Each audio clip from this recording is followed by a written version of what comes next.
Welcome to Healthcare IT Today. I'm John Lynn, together with my colleague and friend Colin. The world of technology and healthcare are ever changing in new and novel ways, and that's why we love this stuff. So join us as we discuss the latest healthcare and health IT news, meshed together in new ways which help generate ideas and new perspectives. Plus, we'll have a little fun along the way. Today, we're going to be discussing whether penalties work to motivate in healthcare. And be sure to follow the show on social media at the hashtag HITSM and our personal accounts at TechGuy and at Colin_Hung. Plus, check out our 18 years of health IT blog content at healthcareittoday.com. Penalties are interesting. I have some bills outstanding that I just haven't got to, but I'm like, I know the penalty's small. It's interesting. It's all throughout our life. It is so true. But of course, that side of penalties works pretty well on the healthcare billing side, right? But that's not what we're here to talk about, because that is something we're used to in other areas of our life for sure. And yeah, like you, John, I'm like, the penalties are like, it's not a big deal, like $1 or something. But then when it gets to double digits, I'm like, oh boy, I gotta fix this. It's true. I'm not paying interest. I'm not paying late fees, and you better credit it back to me. I'm going to get angry about that just out of personal spite, probably, as much as the cost itself. But yeah, you're right. When it hits that double digits personally, it's like, it's a motivator. But I think that's the interesting thing when you look at healthcare. And I think it's even more apparent with healthcare because healthcare can just pass on the cost to patients in a lot of ways. Sure, there is some standardized reimbursement, but in the long run, they'll just keep increasing reimbursement to some degree, to deal with it, or they stop doing certain procedures. So I think they're actually a little less, I would say healthcare is less penalty sensitive than maybe some other businesses where the models are different. I don't know. What do you think? Yeah, well, I think it depends on, like, there's so many areas of penalties, right? I think we talked about it just now. I think on the personal level, penalties work to motivate people who just have forgotten or didn't realize, and we're going to pay anyway, but just need that little extra bit of motivation. I think penalties work on, like they do in other industries. I don't think that's any different. But when we're talking about penalties to motivate a certain behavior by an organization, whether that's like privacy, security, again, all those kinds of things, and I'm not sure. We meaning I'm not sure they work. And so I agree with you that maybe we are a little bit penalty insensitive here in healthcare. Because yeah, I mean, just judging by what's happening, it's not like we have a sea change of behavior difference when it comes to certain aspects where there are some penalties, right? I think the other challenge with penalties is structuring them appropriately and being able to enforce them. I think that, the former is tough because you want to penalize those who really deserve the penalties and not those that are, trying to do what's right and screwing up. And that's sometimes challenging, right? To differentiate the two. And so, we often put penalties out there and we either do it not hard enough because we don't want to damage someone that shouldn't be penalized inappropriately, or we do it too hard and then we're penalizing someone inappropriately and then they get mad and then you have to reel it back anyways, right? And so I think that's where penalties is hard, is how do you moderate them so it's hitting the right people? And then on the government side of things, I mean, when I talk to my friends that have worked at OCR and in the government, they don't have enough resources to enforce the penalties. So like, okay, you can have penalties, but if you don't have funding for enforcement of the penalties, do the penalties really exist? Not really. So then they like pick and choose and they try to use a big name to try to motivate action using the penalty, to a big name with a big violation or a breach or whatever it is that's happened, as a way to try to scare everyone that penalty could be you, which is effective to a certain degree, but not fully. No, you're right. I mean, the enforcement is always the Achilles heel of penalties, right? You have to be willing to enforce it and collect those penalties in order for it to have any sort of motivational behavior change. I do think, though, one aspect that maybe we don't talk enough about the aspect of penalties is the internal awareness that penalties can help drive. Like you may not feel that there's a high degree of likelihood of somebody collecting that penalty, but if I was motivated to change, let's say, my cybersecurity practices. Maybe I was motivated to change my patient experience, right? Because there's penalties for those kinds of things.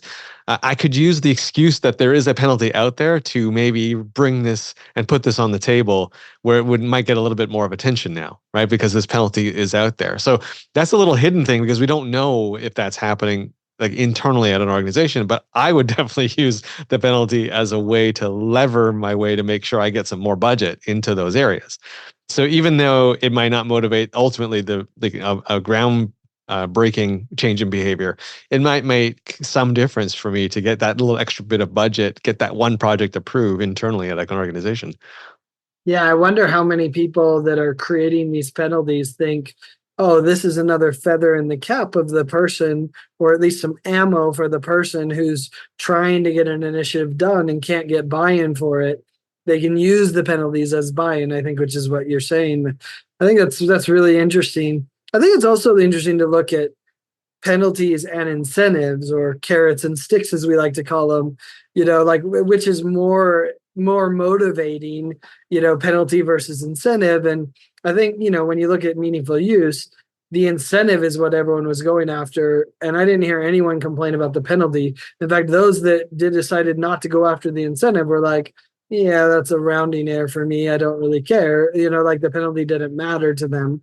In fact, it almost harmed because the penalty was on Medicare in that case. And so they ended up saying, well, fine, we'll just stop taking Medicare. They're the worst payer out there. So, it's like you have to have the right penalty or it definitely is not going to make an impact. So on that note, John, is there an incentive or penalty in healthcare that you think has worked really well? I mean, the shining star for me is hospital readmissions. And there's certainly some nuance to it. Like, has it incentivized or penalized the right thing? I don't know. That could be a larger discussion. But I'll tell you, every single health system out there in hospital knows that number, and they know how it impacts them financially, whether they're either taking it on the chin because they haven't reduced it, or whether they've reduced it and kind of got the incentive that's associated with that. So, and I don't know if that's considered an incentive or penalty, but yeah, I mean, hospital readmissions to me is the one that is the shining star of like, man, this changed a lot of behavior versus what we did before. No, you're right. That would be my example as well. Is that one penalty or incentive? The way you look at it, it's more of I look at it more as a penalty. I think people think of it more as a penalty. I think has motivated the right behavior and given the excuse for organizations to finally fund things that they kind of were funding before, but now are really putting a big focus on it, right? Because I don't think anybody wants this. It was one of those things where no one wanted this to happen, but now there's like, okay, now there's even more reason. This is now the justification for spending $1 million, $2 million, $3 million on these types of programs, whereas before it was a struggle because it was a hidden metric. Not a lot of people maybe were tracking it. So the fact that this penalty exists to the point we were just talking about, I think motivated a lot of people to go, okay, you know what? Let's, we haven't been penalized. We probably don't have a big of a problem, or maybe I think I don't have a big enough problem. But the fact that this penalty is now there, let's do something about it. Let's invest in this area. So definitely a good one. The other one for me though is the wall of shame. Mm, Right? The that's a breach different hall of kind of shame. penalty. Exactly. It's a different kind of penalty. It's not a monetary one, but just the fact that, you're up on that website and, for all your peers to see that, you had a breach and you had to report it and the number of records and so forth. Now, unfortunately, there have been so many that wall is maybe losing its effectiveness, but it was still a great motivator in the sense of it put a spotlight on this problem, right? And collectively, I think the industry is now aware of this problem and trying to do something about it to the point where now they're trying to lobby the government to give them money to do it. But at least it highlighted this problem because otherwise it would happen and there would be no it would be up to the media to report these things, right? So I think that's an example of where a non-financial penalty has worked. I would give the HIPAA breach HHS wall of shame. I think we should make that the official name too, by the way. But I think those I would give it a 50% success rate. Like, Okay. it certainly has motivated half of the organizations that don't want to be on the wall of shame, don't want the fines. I think half of them have just been like, that's fine, it's okay. Like, what am I supposed to do? I'm doing the best I can, right? So it hasn't really motivated a bunch of them. And I think the other thing that is interesting about that is there's so many other not penalties, but like damages that occur when a breach happens that are actually even more significant than any penalty that OCR would put out, or even the damage of the wall of shame. Your local media reporting on you being down because you had a breach, that's actually more damaging than the wall of shame, probably. Your organization being down for 2 weeks and patients coming in and sadly, in some cases, even dying, right? Like that is more damaging to your reputation and to even the business workflow of 2 weeks of no electronic record or whatever it is that goes down. Like those are more damaging than anything that the government organizations could penalize. So that's why I guess I can't give full credit to the government, because there's so many other things that are motivating organizations to change. As I expand further, though, like one that hasn't worked is price transparency. The penalties there have not been significant enough to really move people, and many are just like, whatever, I don't care, give us the penalty, bring them on, right? It feels like that's how their attitude is, anyways. There's one I'm watching, and I'm kind of on that. Probably it's not going to make an impact, but I'm interested to see. And that is the information blocking disincentives that were just recently approved and everything. There are some significant penalties depending on your organization and which value-based programs you're working on in MIPS, et cetera. But they definitely tried to put teeth into it. Now I'm interested to see how are people going to reply, and how is it going to be enforced, and all of those things. So I don't think it's going to have a huge difference. In fact, the biggest difference might be what you said before. Someone saying we can't information block because we don't want to be on that. And they have their own wall of shame for information blocking too, or I forget what they call it. It's a different name as well. But so that one, I'm like, that one, it's TBD for me. No, those are good one. I was going to say information blocking is going to be an interesting one to watch for sure, to see whether those disincentives are true or whether they're, as you put it, they're simply just the cost of doing business, right? Like people just work it into the cost. I certainly hope that's not the case, but you just never know when you implement a disincentive. And also, it's unclear who's and how they're going to enforce it, right? Mm-hmm. I think out of the gate, there'll be some examples made, but then whether or not it actually can be fully applied, we'll see. Yeah. I mean, it's interesting how I think the problem with many of these models is they don't understand how the business of healthcare works. And so the incentives aren't aligned in a way that makes sense and actually creates the action that they want. So, we'll see how it all plays out. But information blocking is going to be one to definitely watch and see what happens there. If you're just tuning in, you're listening to Healthcare IT Today with John Lynn and Colin Hung. Today, we're discussing penalties and disincentives in healthcare and whether or not they work to achieve the desired goals. So John, let me ask you this question. Do you think that financial penalties are the most effective form of penalties for healthcare? I mean, I always say follow the money. So I feel like the answer has to be yes to some degree. But I mean, to your point that you kind of made earlier, the shame is a type of financial penalty. Because even if you shame someone or an organization, I don't want to shame people with that, that's a topic for another day. But if an organization gets their reputation hurt, that does end up becoming a financial penalty as well. So I think there's something to say about that.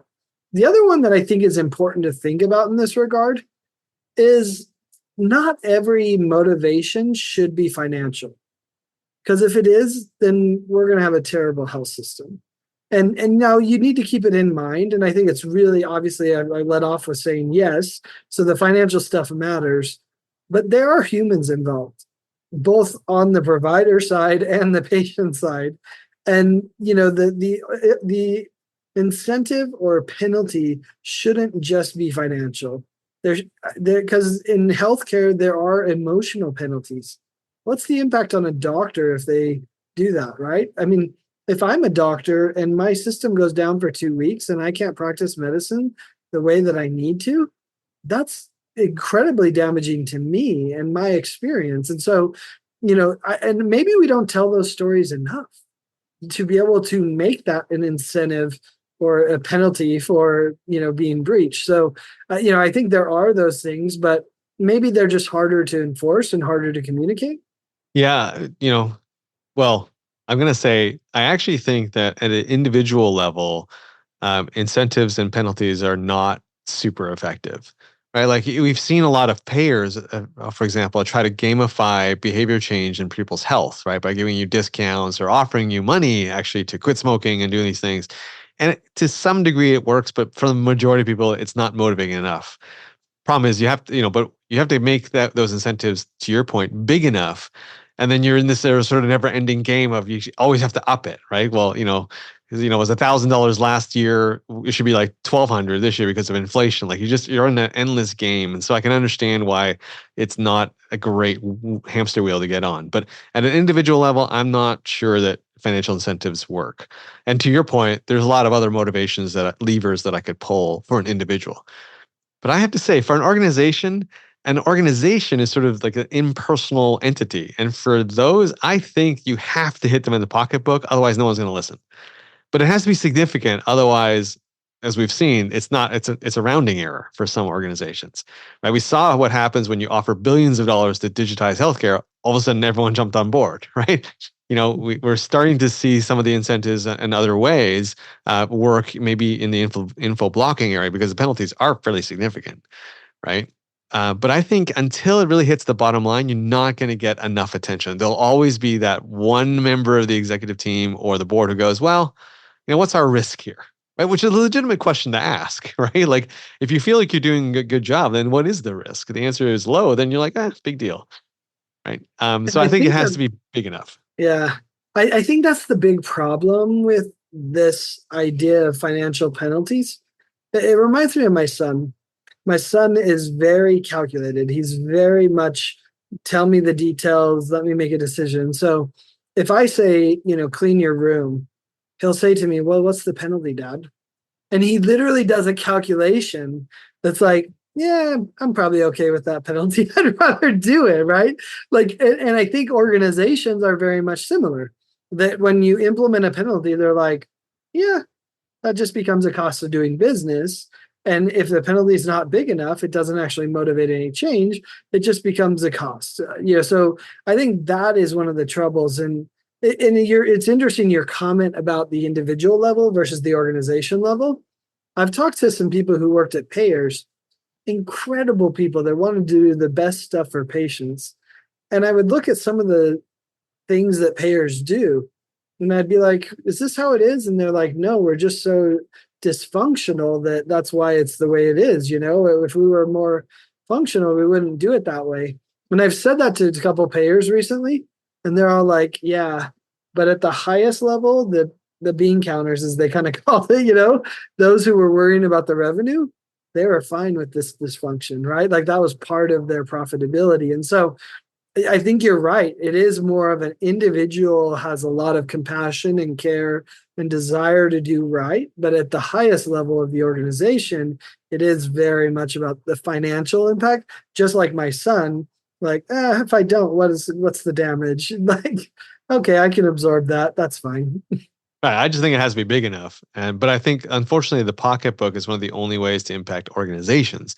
Individuals you can impact other ways, but an organization to me is very impartial, right? And so the only thing that we have, the quickest lever to pull is financial. Now there are other incentives too, right? That you could pull at an organization level that we haven't talked about, like penalties in terms of whether or not you get certified as an organization, yes or no. Like that would be a big blow, right? Like, so but I've yet to see anyone want to go that far, right? Where you get decertified. Those are some severe penalties in those areas around your organization. But I think it takes that degree in order to drive organizational change.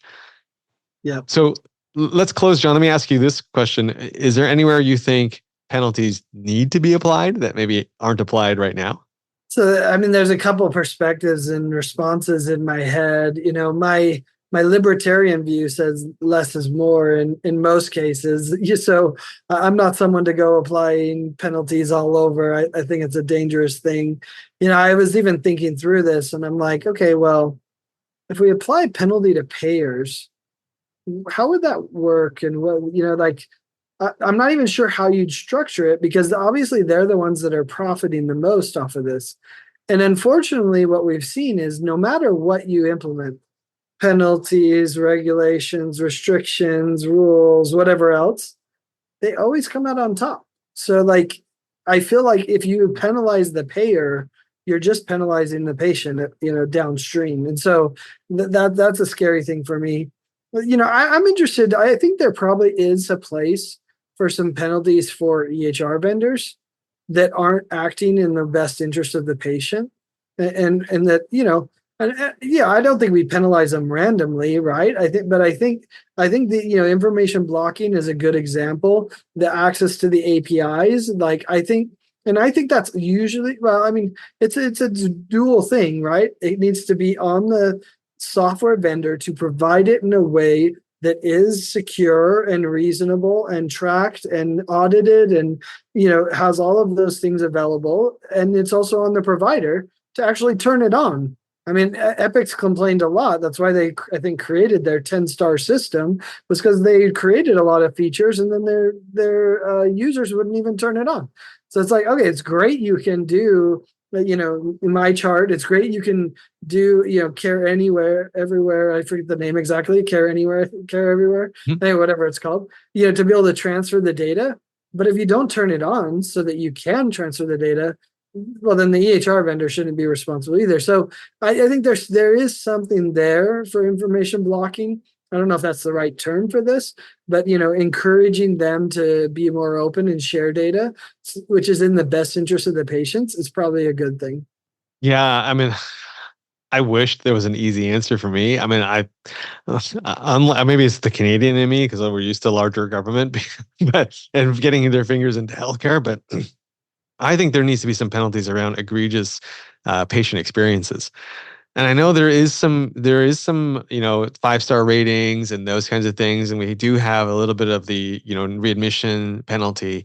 But like, if you pile up too many egregious patient complaints, and this should be applied to payers as well as providers, right? There should be some form of additional penalty beyond having to settle the lawsuit or whatever it is with that one particular individual, because those individuals have so little voice, right? Like, if I've had a terrible, terrible experience with that organization, I have to go to the ombudsperson, which is typically employed by that organization to try and get something done. Now, I know those people are very compassionate. They do their best, but I'm sure that if there was a penalty that was applied on top of whatever you had to do to fix the issue, then there would be much more motivation to not have this problem in the first place, right? To your point, I think it's just a cost of doing business. They have an ombudsperson because they know they're going to get complaints. Well, it'd be better if you didn't even have that person, right? That you have no complaints. You don't even need that role, right? Like, I know that's sort of fiction, but I think I think there needs to be something a little bit heftier in terms of the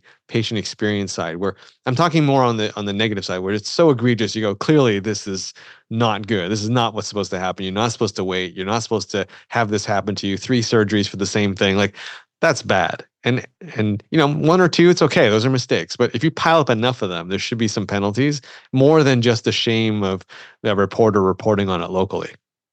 Yeah, I mean, I would love to submit someone that I had to fill out the form 5 times for a bad patient experience. That feels like one I'd submit, but let alone trying to get access to MRI images and 6 visits, and still didn't quite get them. But the one that's interesting for me, that I feel like there is a place for this, but I don't have any clue of how to structure it, and that's around staffing levels.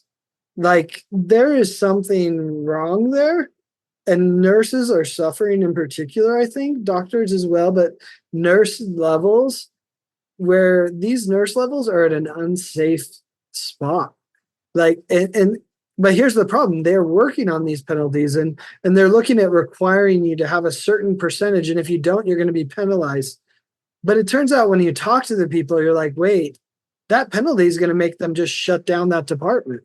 It's not going to actually encourage them to solve the problem of having more nurses and having a better ratio. And so I don't know how to. That's what I mean. I don't know how to structure this where, that you're required to have a safe ratio of nurse to patients, and even by different departments that matters. And like there's real complex things there, and I don't know if penalties is the right way to do it. And maybe it's not fair either if you're a rural provider that's making a certain amount versus someone who has a couple hundred million in the bank, right? As some of them do, let alone billions in some cases. Maybe I don't know. There's a rich versus poor one too, but that gets really complicated. But I'd love to do something around staffing workforce that would be beneficial. Yeah, no, you're right. I mean, it'd be wonderful if we can find some motivation to fix that, additional motivation to fix that problem. I think Massachusetts obviously tried this with the minimum staffing levels to put into law, and I don't think that actually passed, but at least it brought awareness to the problem, right? And there was reasons why I think the law itself was a bit flawed. But anyway, like to your point, it'd be great to find a way to make sure that, that the workforce we do have is taken care of without having to unionize, right? Or without having to resort to those kinds of tactics to get something done. That there is some sort of incentive for people to have the right amount of staff there to help patients and to help the staff that they have, right, from burning out and from having issues. And there's definitely some safety concerns. We're starting to hear that more and more, right? Where we don't have enough staff.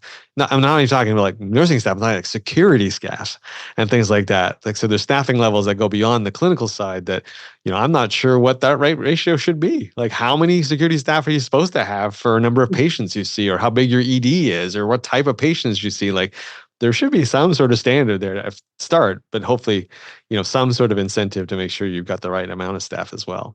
Yeah, absolutely. Hey, thanks to all of you who tuned into this episode of Healthcare IT Today. You can find out more details about our show by checking out the programs page on healthcarenowradio.com.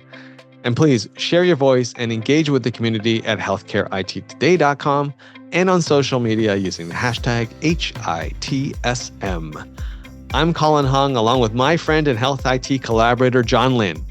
Thanks for listening, and have a great week.